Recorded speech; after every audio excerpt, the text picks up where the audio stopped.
ډېر خلک وایي چې باغات غواړم، میوې غواړم، ګاډۍ غواړم، بنګلې غواړم، ښه جایداد غواړم، پیسې غواړم، مال غواړم، دولت غواړم. زنانې خویندې وایي کپړې مې د ختمېدو وتلي دي، ښه کپړې غواړم، د هغه رقم د خپل اولاد دپاره ښه کور، ښه ژوند، ښه پیسې، ښه جایداد.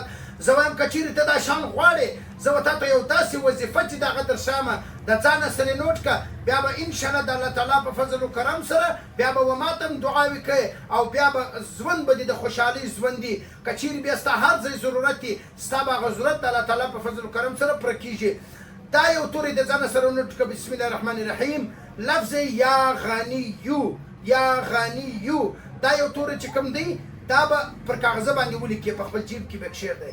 او دغه تورې چې کوم دی د ورځې به 500 واره وایه، په اول اخر کې به درود شریف چې دی هغه به 3 واره وایه، او دغه تورې به وایه. انشاءالله د الله تعالی په فضل و کرم سره بیا به ما ته واتساپ وکړې، بیا به ما ته وایه چې مال و دولت مې دومره زیات شو، اوس یې چیرې ځای کوم، اوس د ایښولو ځای نشته را سره، دومره زیات شلو. نو بیا به ما ته وایه چې اوس د دې دپاره کومه طریقه وکړم، مال و دولت به دې دومره بې شماره هم سي او دومره به د برکت والا سي.